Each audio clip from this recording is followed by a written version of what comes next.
Good evening students, आपका हमारे channel पर स्वागत है। तो आज हम करेंगे 10th क्लास की साइंस का चैप्टर नंबर 4 जिसका नाम है कार्बन एंड इट्स कंपाउंड, मतलब कार्बन एवं उसके यौगिक। यह वीडियो आपको बाइलैंग्वेज मिलेगी, मतलब आपको दोनों लैंग्वेजेस में मिलेगी, हिंदी एंड इंग्लिश। इससे पहले इस चैप्टर के हम 3 पार्ट करवा चुके हैं। आई बटन पर क्लिक करके आप उन सभी वीडियो को देख सकते हैं, या इस वीडियो के डिस्क्रिप्शन में आपको पिछली सभी वीडियोस के लिंक दिए गए हैं, जहां जाकर आप उन सभी वीडियोस को देख सकते हैं। एक इम्पोर्टेंट इंफॉर्मेशन मैं आपको देना चाहूंगी, अगर आप में से किसी को भी 9th से 12th क्लास तक के साइंस एंड मैथ्स के ऑनलाइन ट्यूशन की जरूरत है तो इस वीडियो के डिस्क्रिप्शन में, इनफैक्ट चैनल के डिस्क्रिप्शन में भी आपको कॉन्टेक्ट नंबर दिया गया है। प्लीज कॉन्टेक्ट करें, ठीक है। तो चलिए शुरू करते हैं हम आज का टॉपिक। आज का हमारा फर्स्ट टॉपिक है होमोलॉगस सीरीज। होमोलॉगस सीरीज का मतलब समजातीय श्रेणी, ठीक है। समजातीय श्रेणी क्या होती है या होमोलॉगस सीरीज क्या होती है? A series of compound in which the same functional group substitute for hydrogen in the carbon chain is called homologous series. मतलब वह श्रेणी जिसमें कार्बन श्रृंखला में स्थित हाइड्रोजन को एक ही क्रियात्मक समूह द्वारा विस्थापित किया जाता है। मान लीजिए आपके पास कोई भी फैमिली है, एल्कीन फैमिली, एल्कीन या एल्काइन फैमिली, ठीक है। आप उसमें से एक फंक्शनल ग्रुप लेते हो, उसके लिए एक फंक्शनल ग्रुप ऐड करते हो, अल्कोहल ऐड कर लिया, एल्डिहाइड ऐड कर लिया, कीटोन, जो आपका मन करे वो ऐड किया आपने, ठीक है।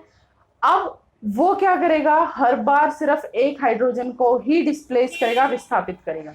ये आपको बताना है। ऐसी श्रेणी क्या होती है? आपकी होमोलॉगस सीरीज होती है, समजातीय श्रेणी होती है। सिंपल वर्ड्स में कहें तो वो कंपाउंड्स जिनके अंदर फंक्शनल ग्रुप सेम है एंड उनकी फैमिली सेम है, वो क्या होती है? आपकी होमोलॉगस सीरीज, ठीक है। कौन कौन सी? जिनके अंदर आपके फंक्शनल ग्रुप सेम है एंड उनकी फैमिली सेम है। अगर एल्केन है तो कंप्लीट सीरीज की एल्केन फैमिली ही होनी चाहिए। अगर एल्कीन है तो कंप्लीट सीरीज की एल्कीन ही होगी। साथ में अगर अल्कोहल लगा है तो कंप्लीट सीरीज पे बस अल्कोहल ही होगा। और अगर आपका एल्डिहाइड या कीटोन कोई अनदर ग्रुप लगा है तो कंप्लीट सीरीज पे वो अनदर ग्रुप ही होगा, ठीक है। एग्जांपल के लिए हम देख लेते हैं, ये हमने ली है एल्केन फैमिली। एल्केन फैमिली की एक सीरीज ली है, methane, ethane, propane and butane, ठीक। अब देखिए इसमें और इसमें कितना डिफरेंस है CH2 का। इसमें और इसमें भी कितना डिफरेंस है CH2 का। इसमें और इसमें भी कितना है CH2 का, ठीक। अब एग्जाम्पल नंबर दूसरा देखिए, ये हमने ली तो एल्केन फैमिली है, लेकिन साथ में हमने अल्कोहल का फंक्शनल ग्रुप इसमें ऐड किया है। ये एक सीरीज है। सीरीज किसकी? एल्केन फैमिली की। साथ में पीछे क्या लगा है आपका? सेम फंक्शनल ग्रुप OH या अल्कोहल, ठीक है। डिफरेंस इनमें भी CH2 का ही होगा। डिफरेंस इनमें भी CH2 का ही होगा। बल्कि आप एल्कीन या एल्काइन फैमिली ले लेते हैं, उनमें भी डिफरेंस CH2 का ही आएगा, ठीक है। तो आप अनदर वर्ड्स में कह सकते हैं वह श्रृंखला, वह सीरीज जिन दो के बीच में CH2 का डिफरेंस है, CH2 का बीच में अंतर है। समझ आए क्या होती है होमोलॉगस सीरीज? अब चलिए शुरू करते हैं हम अपने कार्बन कंपाउंड्स की केमिकल प्रॉपर्टीज, मतलब उनके रासायनिक गुणधर्म, ठीक है। तो सबसे पहला आपका रासायनिक गुणधर्म होगा कंबस्टन। कंबस्टन का मतलब दहन, दहन का मतलब जलना, उसको हीट करना, ठीक है। तो सबसे पहले हम लेते हैं इसमें एक कार्बन कंपाउंड मीथेन। मीथेन की जगह आप कोई और भी ले सकते हैं, उसका भी एक एग्जांपल अभी करवाएंगे। मीथेन लिया मैंने, अब ये जलता किसकी प्रेजेंस में है? ऑक्सीजन की प्रेजेंस में जलेगा, है ना। ऑक्सीजन की प्रेजेंस में इसका दहन होगा। इसका दहन हुआ तो क्या बना? CO2 plus H2O। CO2 plus H2O, यहाँ आ जाएगा 2, यहाँ भी आ जाएगा 2, ये देखिए, ठीक है। आप चाहे कोई और भी ले सकते हैं, किसी और को भी लोगे तब भी यही बनेगा। CH3 CH2 और फिर CH3 प्लस 2O2, तब भी आपका क्या बनेगा, कार्बन डाइऑक्साइड प्लस वाटर। ठीक है, तब भी आपका क्या बनेगा, कार्बन डाइऑक्साइड प्लस वाटर।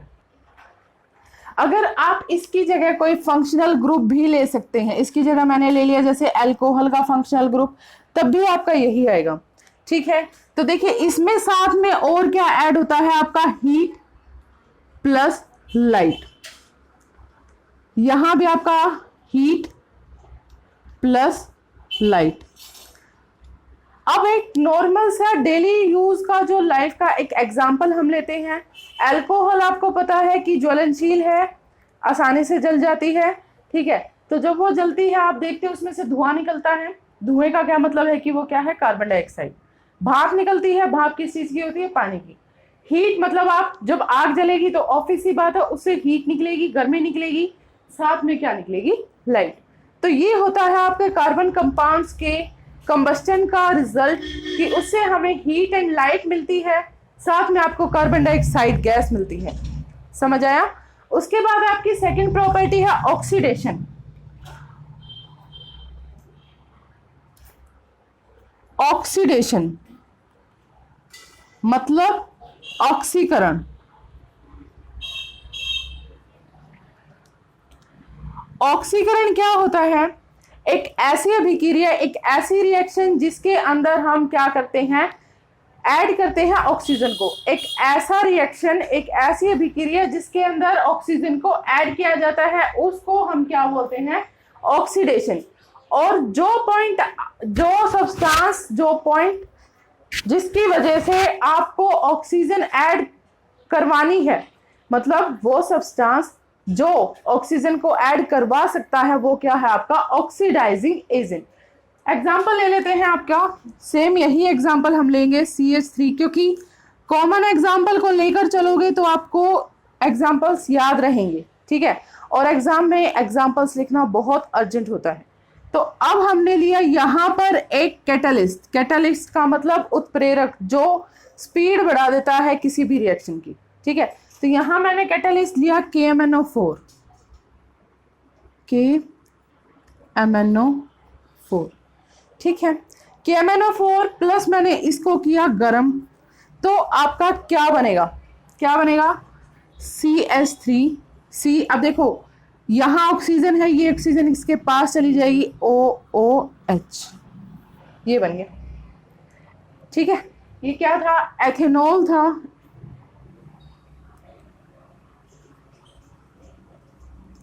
ये इथेनॉल था और ये क्या बन गया, इथेनोइक एसिड।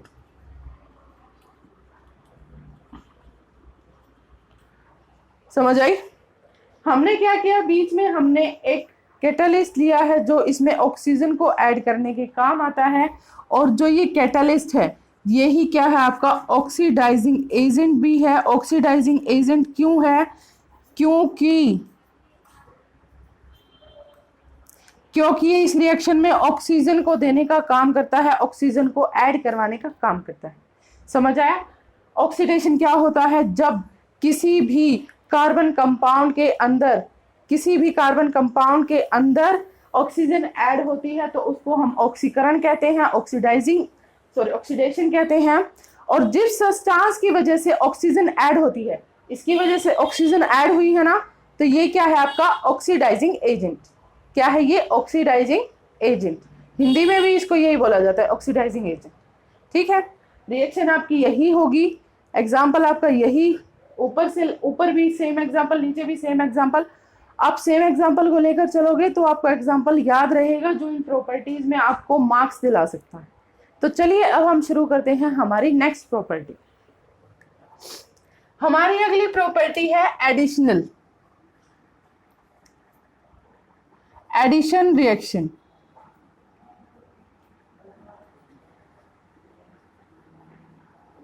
मतलब योगात्मक। ठीक है, योगात्मक रिएक्शन में क्या होगा, एडिशन रिएक्शन में क्या होगा आपका, इसमें असंतृप्त कार्बन को क्या किया जाएगा, टर्न कर दिया जाएगा संतृप्त में।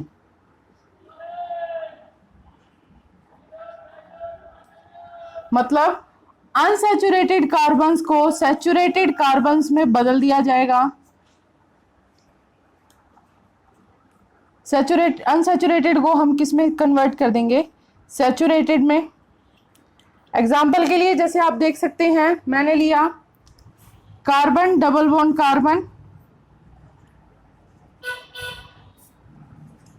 यहां आर कोई भी एटम हो सकता है, आर की जगह आप कोई भी एटम ले सकते हैं, एच भी ले सकते हैं, कोई अनदर एटम भी ले सकते हैं, ठीक है। जिसके अंदर मैंने यूज किया एक catalyst, catalyst known as nickel. कैटलिस्ट का मतलब उत्प्रेरक, उत्प्रेरक क्या करता है, हमारी रिएक्शन की स्पीड को बढ़ाता है, ठीक है। साथ में मैंने यहाँ हाइड्रोजन ले लिया। अब आपके पास क्या बना, कार्बन कार्बन, ये क्या बन गया आपके पास,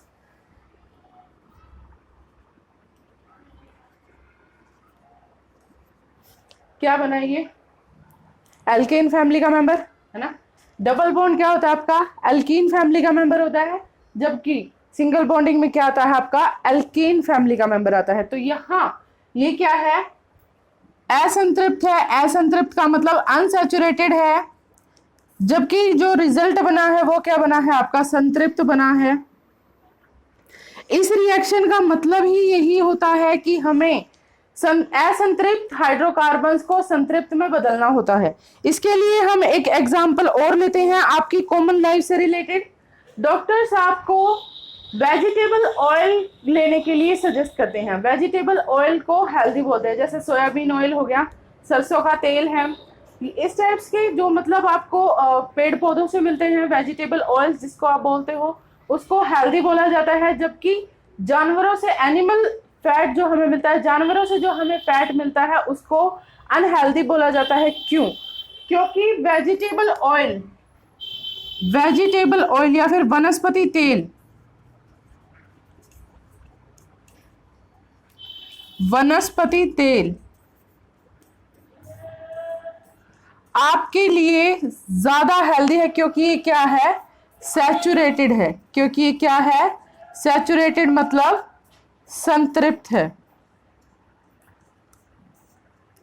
ठीक है। संतृप्त होने की वजह से वेजिटेबल ऑयल या फिर वनस्पति तेल को लाभदायक या फिर आप बोल सकते हो हेल्दी माना जाता है। जबकि एनिमल फैट जैसे घी, दूध, मक्खन, ये सब आपके लिए ज्यादा हेल्दी नहीं होता, फैटी होता है, जो हेल्थ के लिए भी थोड़ा बहुत नुकसानदायक होता है। ऐसा क्यों? क्योंकि वो क्या होता है, असंतृप्त होता है, क्योंकि वो कैसा होता है, अनसैचुरेटेड होता है, ठीक है।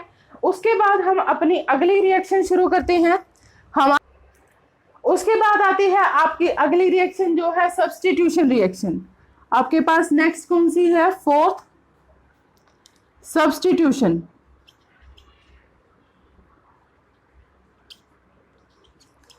सब्स्टिट्यूशन या फिर प्रतिस्थापन।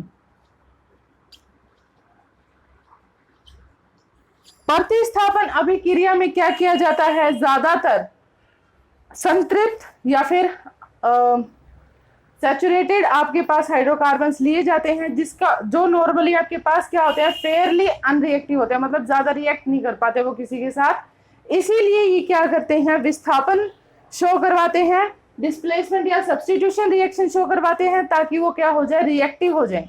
इसमें क्या होगा, एग्जाम्पल ले लेते हैं हमने लिया मीथेन, प्लस में हमने ले ली क्लोरीन, हमने लिया मीथेन और हमने क्या लिया है, क्लोरीन, ठीक है।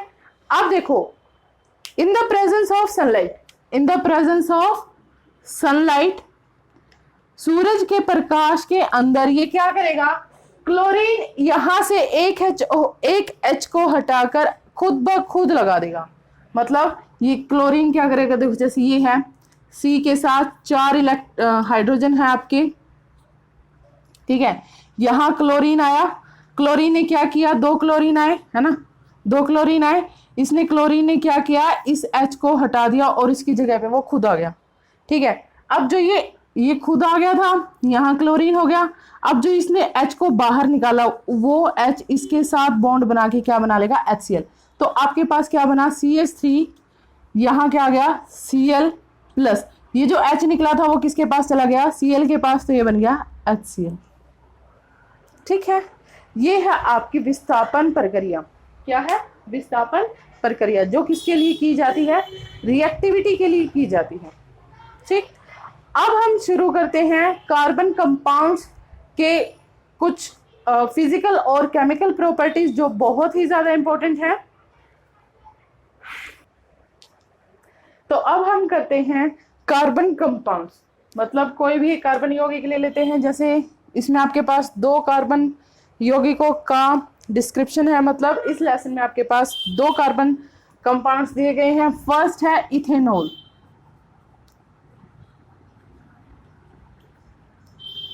इथेनॉल, इथेनॉल का फॉर्मूला देखिए क्या होगा,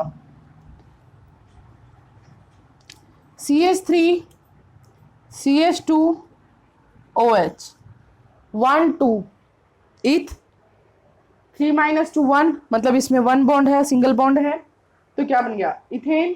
पीछे अल्कोहल ग्रुप लगा है तो ये क्या हो गया, ओल, इथेनॉल। ठीक है, second, liquid at room temperature. Room temperature पे ये कैसा होता है, लिक्विड होता है। ठीक, थर्ड,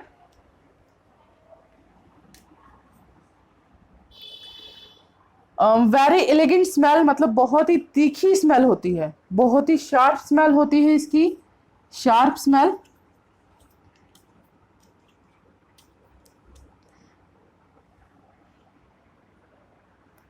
कमरे के तापमान पर द्रव, कमरे के तापमान पर द्रव अवस्था।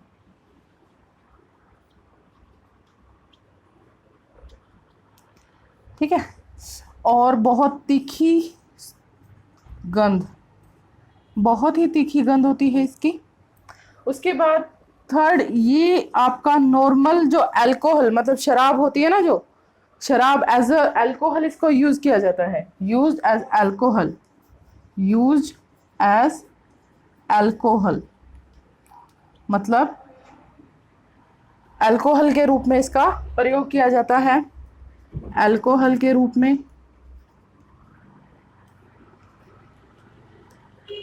इसका प्रयोग किया जाता है, या फिर इसका जर्नल नाम क्या बोल सकते हो आप, अल्कोहल है।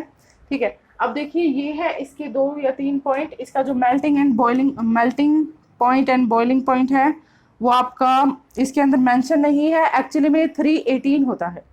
ठीक है ना, अब देखिए इसके जो यूज है वो क्या क्या है। दवाई के रूप में अल्कोहल का यूज किया जाता है, क्यों, क्योंकि आपको पता है अल्कोहल के अंदर नशा होता है, इनफैक्ट ये आपकी मसल्स को रिलैक्स करता है, but in little one, little quantity में, एक थोड़े सी क्वांटिटी में ही ये काम दवाई के रूप में करेगा, अदरवाइज ये काम उल्टा भी कर सकता है। ये आपके लीवर को डैमेज कर सकता है, आपके फेफड़े लंग्स को डैमेज कर सकता है। ठीक है, और एज अ कफ सिरप, मतलब खांसी की दवाई में भी इसका बहुत यूज किया जाता है, एज अ कफ सिरप भी इसका मोस्ट इंपॉर्टेंट यूज किया जाता है।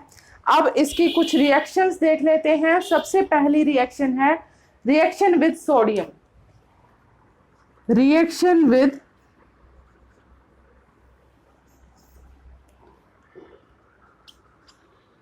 सोडियम।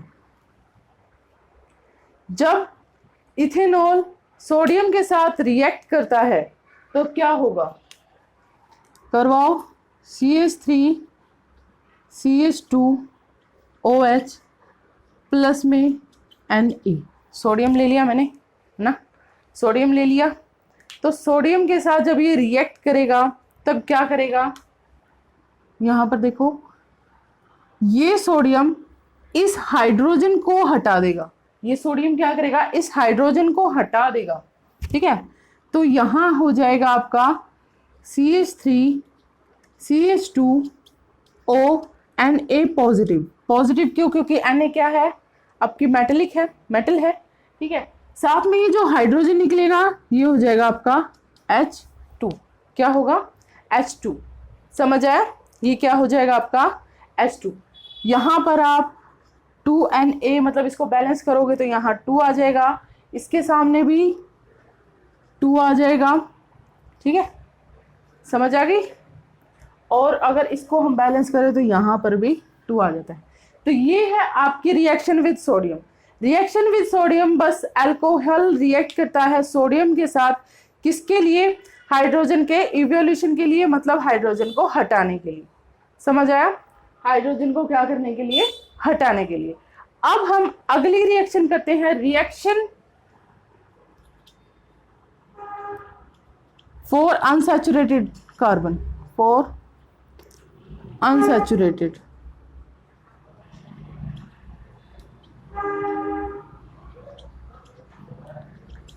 मतलब इसको इथेनॉल को, सॉरी अल्कोहल को क्या करना है आपको? इथीन बनाना है। तो इथीन बनाने के लिए आप क्या करोगे?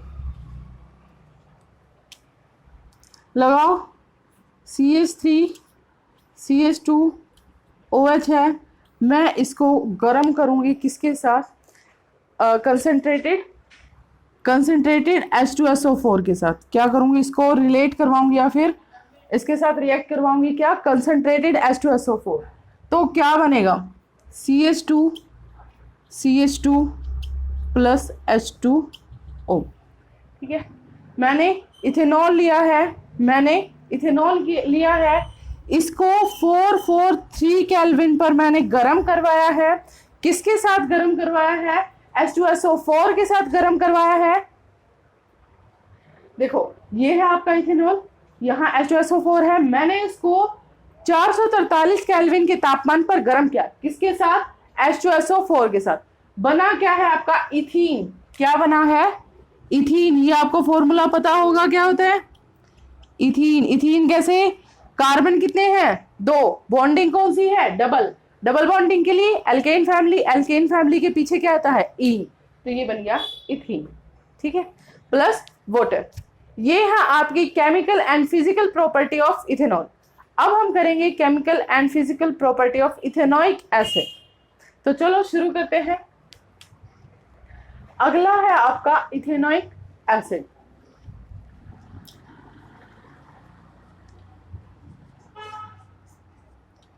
इथेनोइक एसिड मतलब एथेनोइक अम्ल।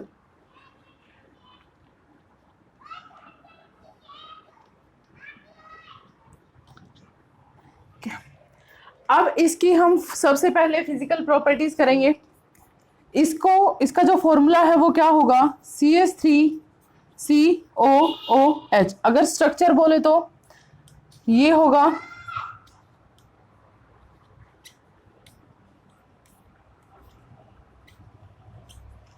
ठीक है। अब उसके बाद इसको हम एज अ एसिटिक एसिड भी बोलते हैं, एसिटिक एसिड,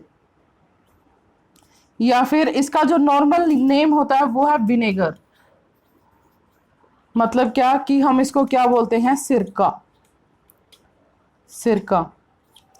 यूज कहाँ होता है? यूज ये पिकल्स को लॉन्ग टाइम रखने के लिए होता है, मतलब अचार को सुरक्षित रखने के लिए होता है। यूज फॉर पिकल्स, ठीक है। अचार को सुरक्षित रखने के लिए, अचार के लिए इसका यूज किया जाता है, अचार के लिए, या फिर एज अ फूड के लिए, मतलब किसी तरह के खाने को बनाने के लिए इसका यूज किया जाएगा। It is use N acid, it is acidic in nature. ये तो आप इसके नाम से भी बता सकते हो। अगर इसके पीछे एसिड लगा तो ऑब्वियस सी बात है इसका एसिडिक नेचर होगा, खट्टा होगा। या फिर आप यहां लिख सकते हो श्योर इन टेस्ट, मतलब अम्लीय प्रकृति या फिर खट्टा होता है, ठीक है। अब उसके बाद लास्ट है कि अगर इसको थोड़ा सा जमने के लिए टेम्परेचर दिया जाए तो ये क्या कर सकता है? आइस के फॉर्म में हो जाता है, मतलब इन कोल्ड क्लाइमेट।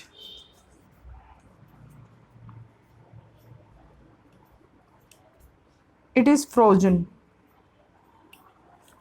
फ्रीज लिख सकते हो। मतलब ये क्या करता है? जम जाता है। ठंड में ये जम जाता है।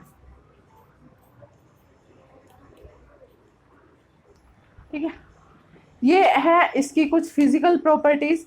अब चलिए शुरू करते हैं हम इसकी केमिकल प्रॉपर्टीज। जो चलिए अब हम शुरू करते हैं इसकी केमिकल प्रॉपर्टीज। केमिकल प्रॉपर्टीज में क्या है, सबसे पहले इसकी जो रिएक्शन होगी वो होगी एस्टरिफिकेशन। एस्टरिफिकेशन मतलब एस्टरीकरण। एस्टरीकरण, इसके अंदर इथेनोइक एसिड और इथेनॉल को एक साथ रिएक्ट करवाया जाता है। इथेनोइक एसिड मतलब CH3COOH plus ethanol, ethanol CH3CH2OH। ठीक है, दोनों का इकट्ठा एसिड की प्रेजेंस में रिएक्ट करवाया गया तो इससे बनता है आपका एस्टर। क्या बनता है? आपका एस्टर। ठीक है, अब एस्टर का जो फॉर्मूला होता है वो है आपका CH3। एस्टर का जो फॉर्मूला होगा वो होगा CH3, इसके अंदर कीटोन लगता है CH3 C double bond O, यहां पर O लगेगा और फिर CH3। ठीक है, ये है आपका एस्टर का फॉर्मूला। ये क्या है? एस्टर का फॉर्मूला। इसके साथ भी एक और लगता है CH3 लगता है। ये आपका एस्टर है। एस्टर किसके लिए यूज किया जाता है? एस्टर होता है एक स्वीट स्मेलिंग सब्सटेंस। एस्टर आपका स्वीट स्मेलिंग सब्सटेंस होता है, मतलब इसकी जो एस्टर की जो खुशबू होती है वो मीठी होती है, मीठी गंध। ठीक है, इसका use as a perfume, perfume बनाने के लिए इसका यूज किया जाता है। परफ्यूम हिंदी में तुम इत्र समझते ही होगे, इत्र बनाने के लिए इसका यूज किया जाता है। ठीक है, और फ्लेवरिंग एजेंट्स के रूप में इसका यूज किया जाता है, मतलब खाने के अंदर सुगंध लगाने के लिए, सुगंधित करने के लिए भोजन को भी इसका यूज किया जाता है। दूसरा, एस्टर का क्या होता है? इन the presence of acid in base, ये क्या करता है? अल्कोहल या कार्बोक्सिलिक एसिड अलग अलग प्रोवाइड करवा सकता है। ठीक है, इस रिएक्शन को आप क्या बोलते हो? सैपोनिफिकेशन। क्या बोलते हो? सैपोनिफिकेशन। सैपोनिफिकेशन। जो ये रिएक्शन है, ये एस्टरिफिकेशन की जो रिएक्शन है, इसको आप बोलते हो सैपोनिफिकेशन। ठीक है, बिकॉज एस्टर की वजह से ही क्या किया जाता है? सोप को प्रिपेयर किया जाता है। सोप आपको पता है क्या होता है, मतलब क्यों प्रिपेयर किया जाता होगा? सोप में से कितनी मीठी स्मेल आती है, कितनी अच्छी परफ्यूम जैसी स्मेल आती है, वो किसकी वजह से आती है? एस्टर की वजह से ही आती है। इसीलिए इस रिएक्शन का नाम क्या रखा गया है? सैपोनिफिकेशन। ठीक है, सैपोनिफिकेशन का मतलब होता है बेटा साबुनीकरण। साबुनीकरण। ठीक है, अब उसके बाद हम चलते हैं अगली रिएक्शन पर। देखिए, सैपोनिफिकेशन मतलब साबुनीकरण के अंदर जो आपका इथेनोइक एसिड है वो बेस और एसिड दोनों के साथ रिएक्ट करता है। तो हम बस बेस के साथ इसकी रिएक्शन दिखाएंगे। क्यों? क्योंकि इसी से आपका जो इंपॉर्टेंट चीज है वो बन जाएगी। इंपॉर्टेंट जो मॉलिक्यूल है या फिर आप कंपाउंड बोल सकते हो, कंपाउंड जो आपको चाहिए वो बन जाएगा। ठीक है, एक रिएक्शन याद कर लो बस, रिएक्शन विद बेस। बेस मैंने यहां पर लिया है NaOH। ठीक है, अब इसको करो CH3COOH प्लस NaOH। अब देखो, इसको टुकड़ों में करते हैं, मतलब टुकड़ों में करके समझते हैं।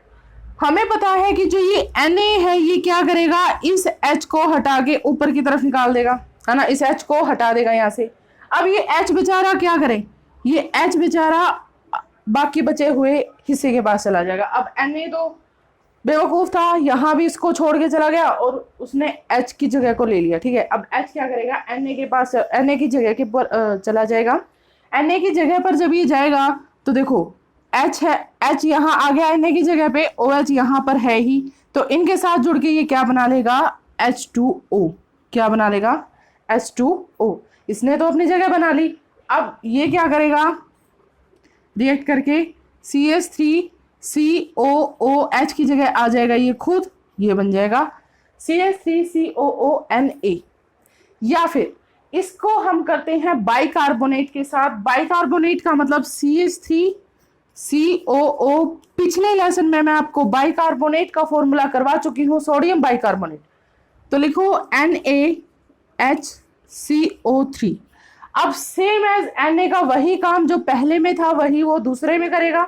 दूसरे में भी क्या करेगा, हाइड्रोजन को उसकी जगह से हटाने की कोशिश करेगा, ठीक है, और कुछ नहीं कर सकता ये। तो ये बना देगा CH3COONA, सेम एज। ये हाइड्रोजन बेचारा फिर से यहाँ चला जाएगा, यहाँ पर 2 H और 1 O ये इससे ले लेगा, CO3 से ले लेगा, तो ये बना देगा आपका H2O।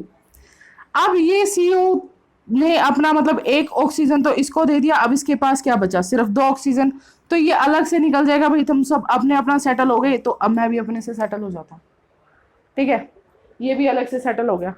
तो ये बन गया आपका, ये जो बनता है ये क्या है आपका, सोडियम एसीटेट। सोडियम एसीटेट, ये पानी और ये कार्बन डाइऑक्साइड, ठीक है। अब इसी सोडियम एसीटेट की लॉन्ग चेन आपके लिए साबुन और डिटर्जेंट का काम करती है। इस सोडियम एसीटेट की लॉन्ग चेन साबुन और डिटर्जेंट का काम करती है। तो चलो अब इस सोडियम एसीटेट का काम देखते हैं, रिएक्शन देखते हैं क्या हो। जैसे साबुन और डिटर्जेंट के लिए, साबुन और डिटर्जेंट मतलब साबुन या डिटर्जेंट के लिए, मतलब सर्फ, वो जो कपड़े धोते हैं ना साबुन सर्फ के साथ, वो वाला डिटर्जेंट, ठीक है। उसके अंदर आपका जो सोडियम एसीटेट होता है वो होता है C17H35OONA, वेयर बेसिक यूनिट आपकी वही रहती है CH3, यहाँ पर C भी आएगा, COONA। बेसिक यूनिट आपकी यही रहती है, लेकिन लॉन्ग चेन में अगर हम ले तो आपका फॉर्मूला सोडियम एसीटेट का ये भी बनता है, ठीक है। तो अब देखो इस बेसिक फॉर्मूला को लेकर ही हम साबुन और डिटर्जेंट की वर्किंग करेंगे। वर्क कैसे करता है वो बताएंगे। मैंने लिया CH3COO को as a negative part, because Na अगर पॉजिटिव है तो सिंपल सी बात है कि बाकी क्या होगा, पॉजिटिव होगा। इसका मतलब साबुन का एक मॉलिक्यूल भी आयनिक प्रॉपर्टी शो करेगा, ये नेगेटिव होगा और ये क्या होगा, पॉजिटिव, ठीक है। इसका स्ट्रक्चर आपका कुछ ऐसे होगा,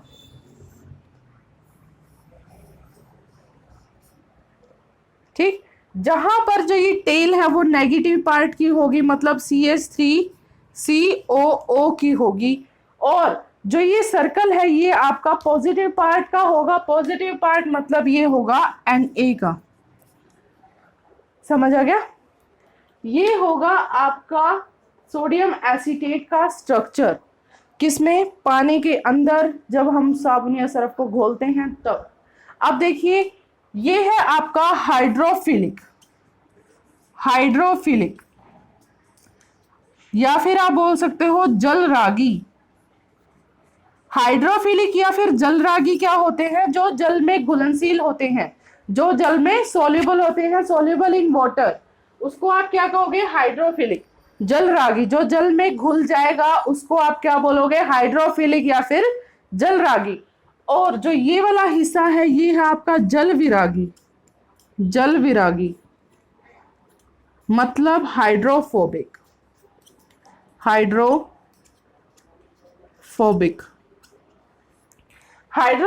या फिर जल विरागी का मतलब इसको लगता है पानी से डर, और ये रहता है पानी से दूर दूर, ठीक है। अब देखो साबुन को या फिर सर्फ को, डिटर्जेंट को जब आप पानी में घोलते हो तो उसके बावजूद उसमें एक ऐसी चीज होती है जो जल से दूर भागने की कोशिश करती है ना, कमाल की बात। अब देखो उसका वर्किंग हम डायग्राम के थ्रू करेंगे, तो चलो डायग्राम बनाते हैं पहले।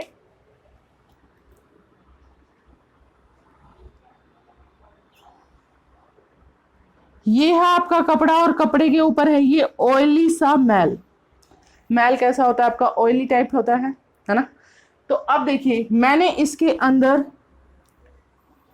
पानी से भरा हुआ है ये, ठीक है। अब मैंने इसके अंदर डिटर्जेंट डाला, तो डिटर्जेंट क्या करेगा, डिटर्जेंट क्या करेगा, इस टाइप से आएगा,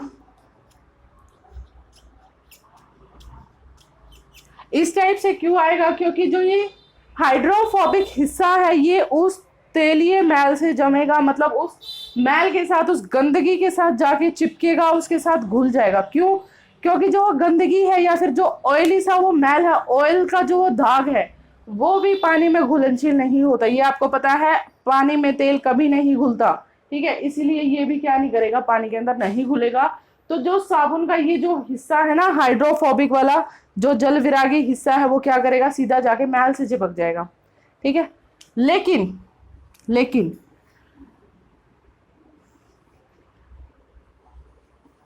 जो ये वाला हिस्सा है ये क्या करेगा, ये तो पानी में घुलने की कोशिश करेगा, है ना। ये क्यों दूसरों की बात माने, ये भी तो अपने मन की करेगा। तो ये क्या करेगा, बाहर की तरफ जोर लगाएगा अपना, पूरा का पूरा जितनी भी अंदर इसकी शक्ति है, ये क्या करेगा, बाहर की तरफ इसको खींचेगा, अपने आप को बाहर की तरफ खींचेगा। किस लिए, ताकि वो पानी में सोल हो जाए, ताकि वो पानी में सोल हो जाए। अब देखो ये बाहर की तरफ जोर लगा रहा है, लेकिन ये इसको छोड़ने को राजी नहीं, है ना। ये बाहर की तरफ जोर लगा रहा है, लेकिन ये वाला हिस्सा इस वाले हिस्से को छोड़ने को राजी नहीं। तो क्या होगा, तो क्या होगा, ये इसको कपड़े से ही बाहर खींच लेगा, पूरा का पूरा, ठीक है। जो ये गंद था, जो ये मैल था, इसको पूरा का पूरा कपड़े से ही बाहर खींच लेगा। वो बोलता है ये इससे जाके चिपक गया, लेकिन ये दूसरी तरफ जाना चाहता है। ये दूसरी तरफ जाने के लिए फोर्स लगाएगा, बल लगाएगा, अपना जोर लगाएगा। ये इसको छोड़ने को राजी नहीं, तो ये कहेगा चल मेरे साथ, तो ये अपने साथ इसको भी उड़ा ले जाएगा, ठीक है। और कपड़ा आपका साफ हो जाएगा, कपड़े के अंदर से मैल चला जाएगा। समझ आया। इसके बाद क्या होगा, जो ये वाला हिस्सा है ये अपने आप को पानी में घोल देगा और आपका कपड़ा बिल्कुल साफ होकर, मैल रहित होकर आपके पास, मतलब आप उसको बाहर निकाल सकते हो, आप उसको फिर पानी से साफ कर सकते हो।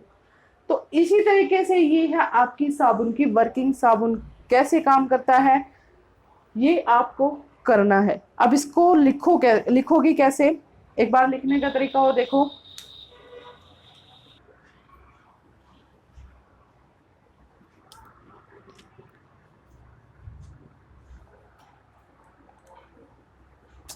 इंग्लिश में लिखो, when soap is dissolve in water, dissolve in water। जब ये मतलब साबुन है, जब पानी के अंदर घोला जाता है, then it convert into, then it convert its molecule into micelle। ये जो फॉर्म है इस फॉर्म को क्या बोलते हैं, मिसेल, ठीक है। मिसाइल, जैसे अपनी मिसाइल छोड़ते हैं, ठीक है ना। तो ये जो अपने मॉलिक्यूल्स को क्या करेगा, मिसेल के अंदर कन्वर्ट कर लेगा, मिसेल के अंदर बदल लेगा। अब देखो, when we dip a dirty cloth in it,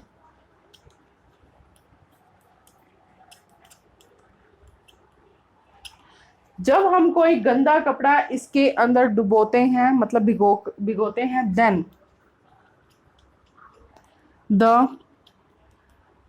hydrophobic part, hydrophobic phobic part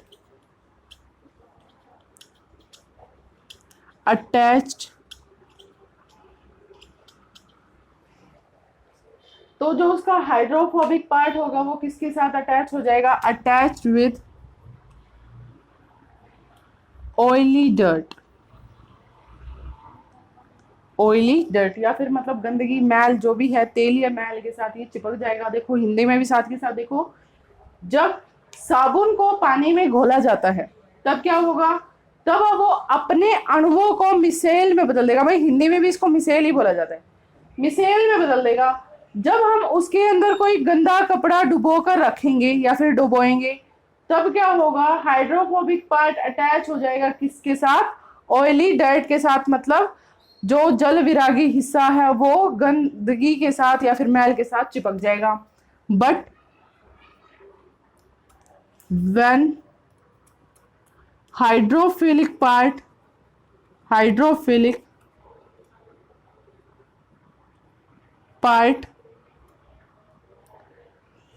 तो जब ये हाइड्रोफिलिक पार्ट है ये पानी में डिसॉल्व होने की कोशिश करेगा, try to dissolve in water, try to dissolve in water,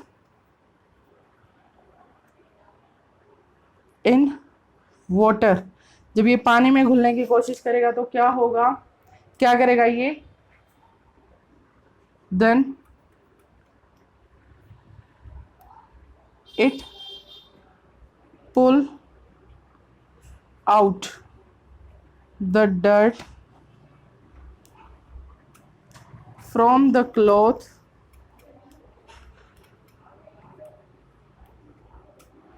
into the water. भाई देखो एक आधी स्पेलिंग मिस्टेक हो जाए जल्दी जल्दी में तो प्लीज डोंट माइंड। देखो ये क्या करेगा? जो हाइड्रोफिलिक पार्ट है जब वो पानी में घुलने की कोशिश करेगा तब वो क्या करेगा? कपड़े में से डर्ट को भी बाहर की तरफ खींच कर ले आएगा, जिससे आपका कपड़ा बिल्कुल साफ हो जाएगा। ठीक है, ये है आपकी working of soap. Working of soap, ठीक है, ये है आपकी वर्किंग ऑफ सोप, मतलब साबुन की प्रक्रिया। साबुन की प्रक्रिया एक बार दोबारा हिंदी से देख लेते हैं हम इसको। जब साबुन को पानी में घोला जाएगा तब it convert into its molecule into micelle. तब ये क्या करेगा? अपने अणुओं को मिसेल में बदल देगा। अपने अणुओं को किस में बदलेगा? मिसेल में बदलेगा। उसके बाद when we dip a dirty cloth in it, जब हम कोई गंदा कपड़ा इसके अंदर डुबोएंगे, then the hydrophobic part attached with oily dirt, तो जो जल विरागी हिस्सा है वो तेल युक्त मैल के साथ चिपक जाएगा। But when hydrophilic part try to dissolve in water, लेकिन जैसे ही उसका जल रागी हिस्सा पानी में घुलने की कोशिश करेगा वैसे ही then it pull out the dirt from the cloth into the water, वैसे ही ये मैल को खींचकर, कपड़े से खींचकर पानी के अंदर ले आएगा, जिससे आपका कपड़ा बिल्कुल साफ हो जाएगा। ठीक है, ये है आपकी साबुन की प्रक्रिया, मतलब वर्किंग ऑफ सोप। ये आपका एक्सरसाइज में भी क्वेश्चन है। ये क्वेश्चन आपका एग्जाम में भी एज अ लॉन्ग क्वेश्चन आता है। 5 नंबर का क्वेश्चन पूछा जाता है डायग्राम के साथ और इसके फॉर्मूलाज के साथ। अगर आप बताओ तो ये बेटर है। अब बताओ, मैंने इस वीडियो में आपको एक फॉर्मूला बताया है सोडियम एसीटेट का और एस्टर का। होमवर्क के लिए आपको मैं देती हूँ, बताना है कि सोडियम एसीटेट का फॉर्मूला क्या है। मैंने अभी बताया है, अभी के अभी, ज्यादा देर नहीं हुई थी। सोडियम एसीटेट सामने लिखा हुआ भी है, लेकिन अगर ध्यान से देखा होगा तो ही पता चलेगा आपको। सोडियम एसीटेट और एस्टर, इन दो चीजों के मैंने फॉर्मूले कराए हैं। ये आज आपके लिए एज अ HW का काम है। पूरी वीडियो को ध्यान से देखें और इन दोनों क्वेश्चंस का आंसर ढूंढ कर लाएं, अच्छे से ढूंढ कर लाएं और मुझे कमेंट बॉक्स में कमेंट कर कर बताएं कि इनके आंसर्स क्या हैं। ठीक है, आज हमने किया इस वीडियो के अंदर सबसे पहले कि होमोजीनियस इक्वेशंस क्या क्या है, मतलब समजातीय श्रेणी, सॉरी होमोजीनियस सीरीज हो, इक्वेशन नहीं, समजातीय श्रेणी क्या है, एग्जांपल्स किए उसके। फिर हमने शुरू किया इसके केमिकल प्रॉपर्टीज, कार्बन कंपाउंड्स के केमिकल प्रॉपर्टीज मतलब कार्बन यौगिकों के रासायनिक गुणधर्म। और फिर किया था उसके बाद इथेनोइक एसिड मतलब इथेनोइक अम्ल और इथेनॉल, इन दोनों की physical and basic properties, chemical properties, इनकी रिएक्शन करी थी। फिर हमने किया है साबुन क्या होता है, किस फॉर्मूले से बनता है, किस रिएक्शन से बनता है, उसकी वर्किंग क्या है, उसके डायग्राम्स क्या है। ठीक है, आपको ये सब एग्जाम के पॉइंट ऑफ व्यू से बहुत इंपॉर्टेंट मिलने वाला है। आप प्रीवियस पेपर्स भी उठाकर देख सकते हैं। आज की वीडियो में से 100% एक टॉपिक आपको मिलेगा ही मिलेगा। ठीक है, आज की वीडियो में बस इतना ही। अगर आपको हमारी वीडियो अच्छी लगी है तो प्लीज ज्यादा से ज्यादा लाइक कीजिए, शेयर कीजिए एंड सब्सक्राइब करें और हमें कमेंट बॉक्स में कमेंट करके जरूर बताएं कि आपको हमारी वीडियो कैसी लगी, ताकि हम आपको आने वाले वीडियोस में अच्छे से अच्छा कंटेंट प्रोवाइड करवा सकें। अगर आपको 9th से 12th की मैथ और साइंस में किसी भी टॉपिक पर वीडियो बनवानी है तो प्लीज हमें कमेंट बॉक्स में बताएं, ताकि हम आपकी हेल्प कर सकें, ताकि हम उस पॉइंट पर, उस टॉपिक पर वीडियो बनाकर आपको प्रोवाइड करवा सकें।